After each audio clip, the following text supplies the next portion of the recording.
Assalamualaikum warahmatullahi wabarakatuh. Halo semuanya, perkenalkan nama saya Indah Kirana dari Prodi Bimbingan Penyuluhan Islam. Baiklah, di sini saya akan menjelaskan tentang psikologi dai dan psikologi mad'u. Yang pertama yaitu psikologi dai. Psikologi dai adalah kajian tentang menghubungkan psikologi dengan peran tugas seorang dai atau yang bisa disebut yang sering disebut yaitu pendakwah tapi pendakwah Islam.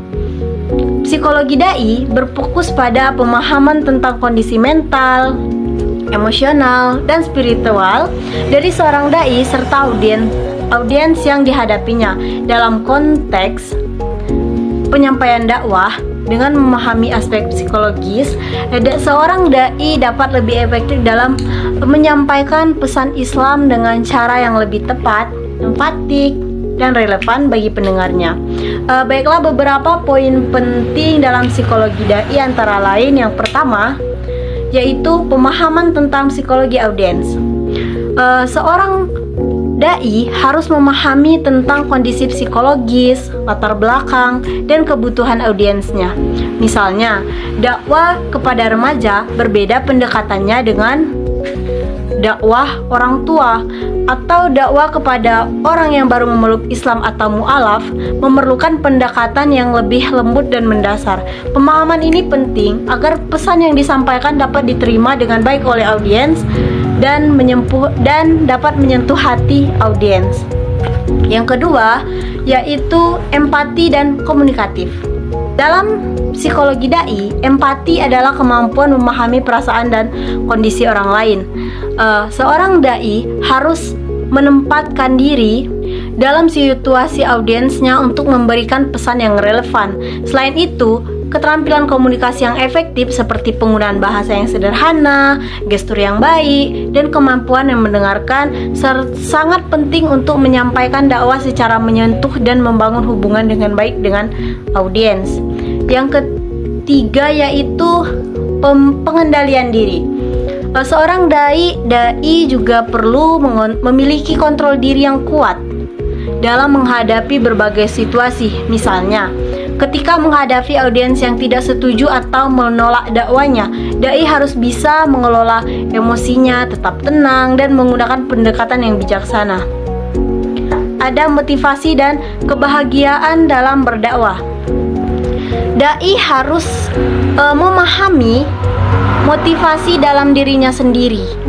Motivasi yang murni karena Allah akan menumbuhkan kebahagiaan dan ketenangan dalam berdakwah, sehingga dai tidak mudah putus asa meskipun menghadapi sebuah tantangan. Yang kelima, pengaruh psikologis dari dakwah. Dakwah yang baik dapat memberikan dampak psikologis yang positif bagi audiens, seperti memberikan pencerahan, menenangkan diri, dan membangkitkan semangat spiritual. Yang keenam, ada pengembangan diri seorang dai. Seorang dai perlu selalu mengembangkan diri secara baik secara spiritual, mental, maupun intelektual. Dai harus belajar dan memperbaiki diri akan lebih siap menghadapi tantangan dalam berdakwah, lebih bijaksana dalam mengambil keputusan, dan lebih mampu memahami masalah yang dihadapi oleh audiens. Bagi dai, seorang pendakwah tidak hanya menyampaikan ajaran Islam, tetapi juga mampu menjangkau aspek emosional, spiritual dari audiensnya. Ini adalah kunci agar dakwah dapat menyentuh hati dan memberikan pengaruh positif dalam kehidupan orang-orang yang mendengarkannya. Baiklah, materi yang kedua adalah tentang psikologi mad'u. Adalah kajian tentang aspek psikologis dari mad'u.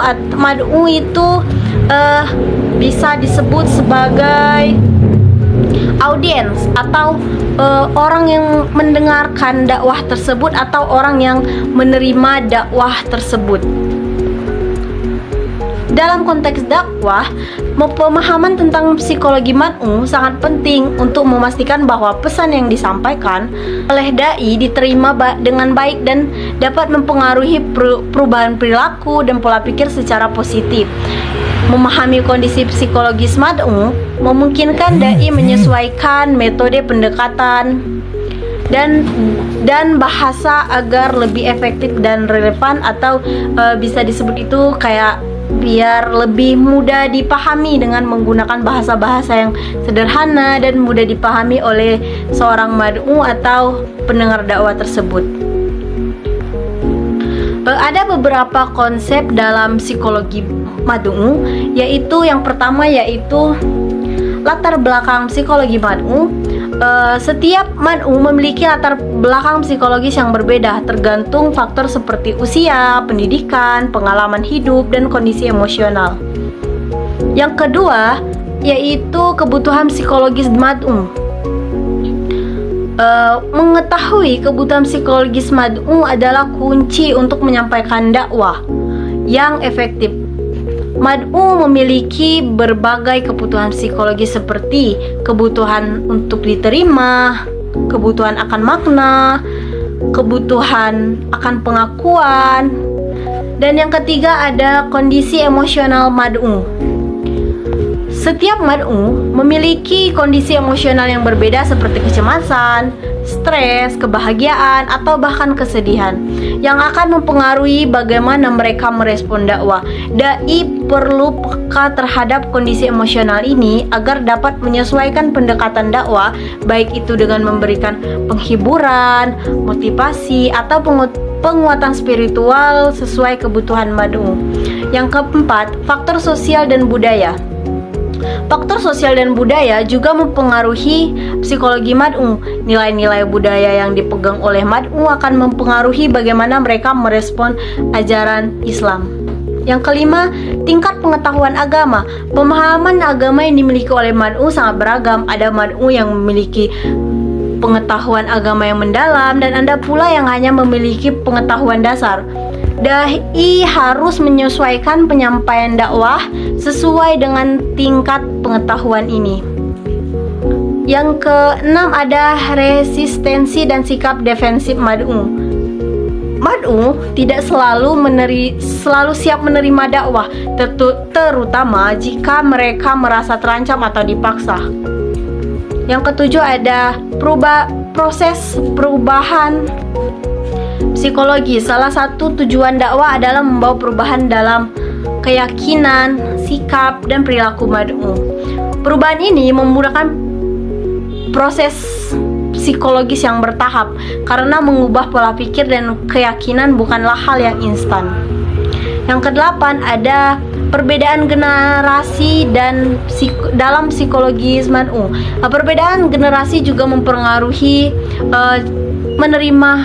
cara menerima dakwah. Misalnya generasi muda saat ini seperti generasi Gen Z cenderung lebih kritis dan terbuka terhadap informasi dari berbagai sumber, sehingga dakwah kepada mereka mungkin perlu disampaikan dengan cara yang lebih interaktif.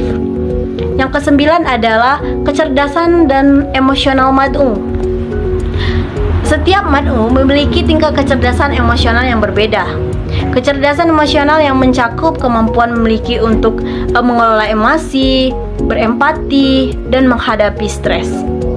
Yang ke-10 ada mad'u sebagai individu dan komunitas.